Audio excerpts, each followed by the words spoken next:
exactamente cuál es tu profesión y en qué área trabajas. Vale, yo soy médico de familia, trabajo en un ambulatorio en el pueblo de al lado, Sant Josep Vell, y también hago guardias de atención domiciliaria con el Hospital de Barcelona. Es decir, voy a los domicilios de los pacientes a verlos por sus patologías. ¿Tienes perspectiva de volver a Canarias y ejercer allí? La verdad es que llevo aquí 8 años y se me complica volver a Canarias porque al final hago vida aquí. Entonces me encantaría, pero lo veo más como un destino a largo plazo.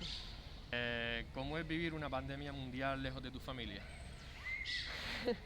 Complicado por el tema de los miedos a que pueda pasar algo. Yo aquí estoy sola, bueno, tengo mis amigos, obviamente, mi pareja, pero claro, toda mi familia está allí, excepto en el momento de la pandemia, que mi hermano estaba fuera también y él regresó tras hablar conmigo y aconsejar, bueno, vuelve, porque en su caso no tenía un puesto estable y demás, y claro, la incertidumbre de qué es lo que va a pasar, pues nos motivó a seleccionar que él volviera, ¿no? Yo sí que me he quedado aquí, bueno, complicado por el tema de incertidumbres y soledad.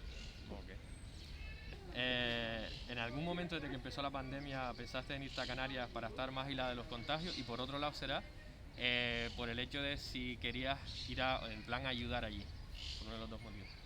Si me planteé volver a Canarias en la pandemia por menos riesgo de contagios, por ejemplo, no, en algún momento sí me lo planteé, era para estar cerca de los míos, pero no por protección personal, sino por el cariño, por el cobijo. Sí que es verdad que muchas veces pensé que allí serían las cosas más fáciles, porque tampoco estamos tan juntos como aquí, ¿no? El grado de contagio creo que, bueno, de hecho fue mucho menor.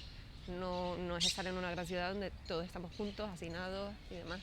Allí no. Entonces sí que por ese lado, ir para allá no, pero pensar que estaría mejor sí.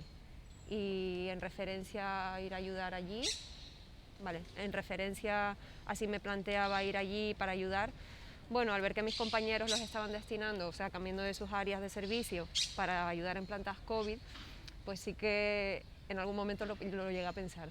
Si me llamaran y me pidieran, quizá habría intentado hacerlo, quizá sí. Cuando se empezaron a ver los primeros casos en China, ¿viste venir que iba a ser un problema mundial? Como otras muchas personas creías que no llegaría tanto. La verdad es que creí que no llegaría tanto, tal y como ha llegado a día de hoy. Sí que pensé, va a salir de China, esto se va a expandir y iremos viendo casos, pero bueno, se irán tratando porque tendremos tiempo ¿no? Tendremos más conocimiento. Ellos lo han vivido en primera persona de repente y no sabían nada, pero en teoría nos tendrían que haber ayudado, nos tendrían que haber dicho cómo afrontar las cosas. No ha sido así y estamos donde estamos por ello. Pero bueno, no me esperaba que fuera hasta esta escala, para nada. Vale. Ya una vez llegó el COVID en España, ¿trabajaste o trabajas en ello? Trabajé en ello desde el principio, como ya dije, hago guardias de atención domiciliaria, así que desde el minuto cero, incluso yo creo que vi casos antes de saber que eran casos. Y en el ambulatorio pues también nos reestructuraron a todos en nuestra área de trabajo, dejamos de hacer nuestras agendas para hacer agenda COVID. Y obviamente pues sí, primera línea. Vale. ¿Cómo es el hecho de pasar tu rutina de medicina familiar a trabajar con todo el tema de los COVID, los contagios? Complicado al principio porque una de las partes que yo peor he llevado, independientemente del tema de la seguridad personal, la falta de equipos de protección adecuados, más que eso era el no saber dar respuesta a los pacientes, no poder explicar realmente qué es lo que está pasando. Yo soy médico de familia y se apoyan mucho en mí. Mis pacientes, casi no quiero pasarme, pero muchos de ellos pueden ser un escalón más y llegar casi a ser familia, y más en mi situación que estoy sola, ¿no? Y muchas conversaciones, muchas peticiones de no saber qué decir, a mí eso sí que me ha marcado, no saber afrontar, incluso pacientes muy mayores no poder ir a sus casas porque tampoco teníamos los equipos, ¿no? Eso ha sido duro. Una vez empezaste con ello y ya tu familia se enteró, ¿temía por ti sabiendo que ibas a trabajar en ello? Mi familia estaba muy preocupada, estaban muy preocupados, por favor cuídate, por favor intenta no visitar, incluso me llegaron a pedir que dejara de hacer las guardias, pero ahí seguí y ya está, hay que afrontar. Vale. Ahora que ya ha pasado bastante tiempo, desde un año ya, y bueno, aunque esté más arriba o más abajo, tengamos una tercera o una cuarta ola, igualmente ya que ha pasado tiempo y han visto que sigues viva, ¿están más tranquilos o están igual? están más tranquilos, sí, porque claro, aquí en Cataluña hemos tenido muchísimos casos, la primera ola ya fue muy fuerte, ellos no lo vivieron así, pero bueno, al ver que yo he estado bien, que he ido tratando perfectamente, en mi entorno no hemos tenido ningún caso ni sustos, pues están más tranquilos, además parece que hago las cosas bien, Ok, confían en mí. muy bien. Tanto en positivo como en negativo, la pandemia esta mundial te afectó o sea, ¿en qué medida te afectó en lo profesional? Como positivo, yo creo que he tenido un desarrollo profesional importante y como un grado de preparación para situaciones futuras que podrán llegar, y de hecho yo creo que llegarán. Eh, es el principio de saber cómo desenvolvernos en cuestión de estar preparados, ¿no? Anteriormente sí que había habido algún caso de alguna infección, que nos teníamos que poner EPIs, trajes de protección y demás, y lo veíamos un mundo. Ahora ya es el día a día, es lo más normal. De hecho, yo ya no me imagino visitando a lo mejor una gastroenteritis o un catarro sin mascarilla, es decir, ese concepto sí que ha cambiado y en realidad lo veo súper bien, es súper seguro tanto para el paciente, para nosotros, por ahí yo creo que es un punto en positivo.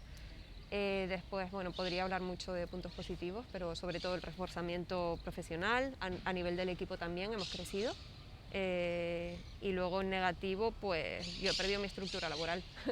Ahora yo ya no sé qué soy, no sé si soy médico de familia, si soy gestor COVID, si soy gestor de bajas y ya está, no lo sé. Pero bueno, a todo uno se adapta. ¿Y en lo personal, bueno y malo? A nivel de personal, bueno, la pandemia en sí, pues no te sé decir.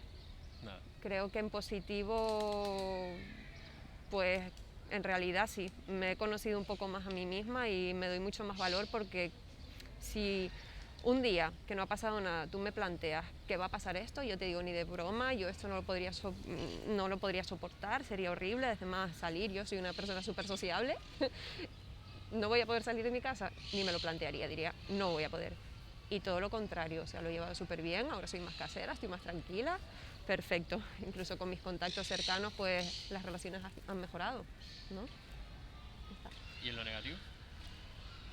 Pues a nivel negativo, en lo que se refiere a lo personal, únicamente podría destacar el tema de estar encerrado, de no poder hacer nuestro día a día con normalidad, el no poder ir a restaurantes, obviamente, en algunos momentos.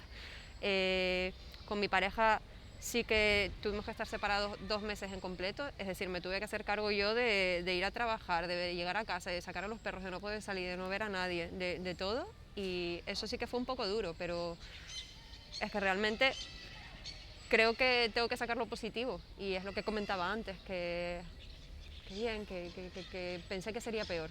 En mi caso, ni ansiedad, ni insomnio, ni llanteras, algún momento puntual, pero oye. ¿Cómo veías a tus pacientes, más siendo medicina familiar? ¿Por un lado los veías con miedo o por otro lado con tranquilidad o los veías con incredulidad, pasotismo? Tenía de todos los perfiles. De hecho, en cuanto al miedo, he tenido pacientes típico originario de Sevilla, que llevaba aquí muchos años y se ha marchado, se ha ido, porque dice aquí las condiciones de, pues ya sea de trabajo, de entorno y demás, no eran las óptimas y ha tenido un poco en la cabeza volver a Sevilla. Y ahora con el COVID pues se me han ido del cupo, a lo mejor te digo, 20 personas que se han vuelto a sus respectivos sitios por no soportar la situación. Referencia a gente incrédula, muchos pacientes que no han respetado para nada las restricciones. Hemos tenido que hacer un seguimiento exhaustivo, incluso de algunas bajas laborales de pacientes que tenían que estar confinados y ver que no lo hacían.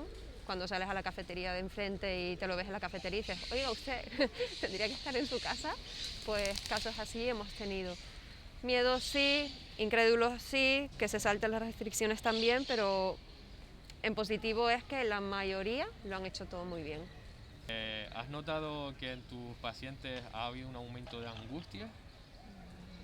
Angustia en relación al COVID, claro que sí, sí. La gente está muy estresada, la gente, bueno, ahora tengo muchos casos de trastornos adaptativos o de cuadros depresivos previos que estaban bien, estaban estables y sin medicación y que ahora se ha tenido que reiniciar un tratamiento, porque claro, se han visto pues que no pueden desarrollar sus actividades, incluso con los ERTE a nivel laboral o incluso estando en casa, aguantando situaciones familiares que no están acostumbrados, pues bueno, hemos tenido sí, aumento de episodios de depresión, ansiedades, insomnios y también separaciones. ¿Tú o el resto de compañeros se vieron derrotados en algún momento? Por supuesto, hemos ido fluctuando entre unos y otros porque, claro, vemos situaciones que realmente, ostras, somos personas, somos médicos, pero somos personas, es decir, es normal que nos toquen la fibra. Y yo en concreto tengo una que aún recuerdo, que me ha hecho crecer como persona, como profesional, pero sí, hemos vivido situaciones muy duras, muy duras y llegar derrotados a casa ha sido bastante frecuente. Vale. Las veces que hayas ido a Canarias, tanto con tu familia como sobre todo con tus amistades, ¿había miedo que te socializaras? ¿Eran reacios? No, porque en realidad, a ver, el hecho de yo ir para allá y yo poder llevar el virus desde Cataluña hasta allí, yo sí que tenía miedo, pero allí me aceptaron muy bien, supongo que tenían muchas ganas de verme. Y en cuanto a los amigos, como todos somos del mismo sector, pues ya tomamos las medidas que teníamos que tomar. Eso no ha sido conflicto, por suerte. Desde los aplausos estos que se pusieron de moda en los balcones y tal hasta ahora, ¿sientes que la sociedad valora más a los sanitarios que antes o igual? Yo creo que los aplausos fueron un momento puntual, porque por lo menos en mi situación vimos rápidamente cómo el no visitar al que nos hubieran cambiado las agendas y demás se convirtió en un delito por nuestra parte. El médico no visita, el médico no está, el médico no trabaja, básicamente. O sea, pasamos de ser los héroes, de estar aplaudiéndonos, a ser el enemigo. En muchos casos lo hemos visto y hemos visto cómo incluso se han llegado a organizar batidas por parte del pueblo para ir en contra de los médicos de atención primaria. En algunos pueblos se ha visto. Vale, ¿cuánto de negligente sientes que hay en la sociedad y en cuanto a los políticos? En porcentajes de uno y otro no te sabría decir, pero negligencia por ambas partes creo que ha habido, obviamente. Es muy difícil saber cómo se podrían haber hecho de mejor las cosas, pero está claro que se podrían haber hecho mejor tanto por una parte como por otra. ¿Vale? Por parte de la sociedad para respetar las restricciones y, digamos, no ser rebeldes, pues ahí podríamos haber apretado un poquito, ¿no? Desde quien tuviera que haber apretado, ya sea la policía o quien fuera. Y en cuanto a los políticos, es que se podrían haber hecho mejor las cosas. No puedo decir mucho más allá de que no considero que estén bien hechas. ¿Viviste algo relacionado con la falta de medios? Temas respiradores, camas, EPI. Por supuesto, al principio no teníamos EPIs, no, bueno, nos hacían compartir las EPIs o incluso irlas reutilizando a lo largo de la semana. Mascarilla, al inicio de todo, me río porque ahora pienso que es de chiste. Nos llegaron a decir que intentáramos no usar porque así no asustábamos a la población. Pero bueno, al inicio pues creo que todo era válido. Y sí, mascarillas faltaban, EPI faltaban, así que sí que lo viví. ¿Los medios y los políticos mentían o exageraban la realidad que tú viviste? Sí, ambas partes. Yo creo que en parte se adornó mucho la realidad, incluso en algunas noticias se podía ver algo de sensacionalismo, como wow, lo que está pasando, vamos a alertar a la población, pero al fin de cuentas yo creo que se debería haber exagerado incluso un poco más para que todos fuéramos más por las restricciones. ¿Cómo crees que se podría haber hecho mejor desde un principio? Es difícil, esto es una pregunta muy difícil y a lo mejor sueno muy tajante, pero hay ciudades donde directamente han dicho todo cerrado durante X tiempo y yo creo que es lo que tendríamos que haber hecho, porque se habría acortado todo, quizá no habríamos llegado al pico de primera ola, segunda ola, tercera ola, si hubiéramos sido muy rígidos y muy estrictos desde un principio. ¿Cómo es el tema de este debate de todas las restricciones que ha habido del tema hostelería, cultura? Un desastre para la economía. Yo no me quiero ni imaginar cómo estén viviendo estas familias que requieren de los ingresos económicos y que no los tienen. No me lo quiero ni imaginar, menos yo que en parte también he estado trabajando todo el tiempo y lo agradezco porque mi rutina ha cambiado dentro del trabajo, pero no en lo que es mi día a día, ¿no? Yo me imagino un confinamiento en casa, sin recurso económico, que no me entre dinero, que encima no veo un futuro cierto, ¿no? Tiene que ser durísimo, lo veo mal. Yo creo que se debería de abrir ya esa veda. Vale. Necesario, pero... Imagino que te has vacunado. Cuéntame cómo ha sido, cómo va. Sí, me he vacunado. Llevo las 2 dosis de la vacuna Pfizer y la verdad que al principio de todo tenía un poco de dudas. Más que nada por mi edad, porque no tengo patologías, considero que no soy de riesgo y tenía incertidumbre en referencia a qué podía ocasionar la vacuna. Pero realmente luego digo, oye, estoy en primera línea, también tengo que dar ejemplo, soy sana, ¿por qué no me voy a vacunar? Esto se tiene que acabar. Y nada, la vivencia bien, la primera dosis un poquito de molestia, la segunda se notó más, pero ya está.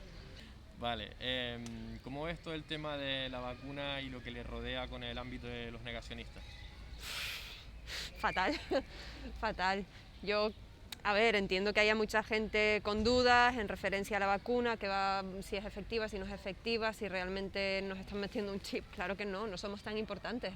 Es decir, que quieran tener un control en nuestras vidas, que es mucho de lo que dicen los negacionistas, pues obviamente no, yo no me considero, somos unas hormiguitas en el mundo, no hay que ir por esa banda. Hay que pensar en que esto se termine, hay que pensar en la salud, que es lo importante. Con el tema de la vacuna, una vez estemos la mayoría vacunados y tal, ¿crees que habrá una vuelta a normalidad o aún así habrá camino que recorrer? Habrá camino que recorrer. El tema mascarilla, por ejemplo, creo que viene para quedarse en muchas situaciones y evidentemente queda camino porque las vacunas actuales frente a algunas cepas no son tan efectivas y tampoco sabemos en qué medida nos vamos a tener que revacunar, con lo cual esto va a ser largo. ¿Qué pasó con eso de que a la gente que no era de riesgo no le suponía un problema y ya hemos visto a gente sin patologías previas morir? Bueno, para eso habría que mirar los números, es decir, sí hay fallecimientos de gente sin patología previa, pero son casos puntuales si los ponemos en una balanza con toda la gente que ha fallecido, lamentablemente.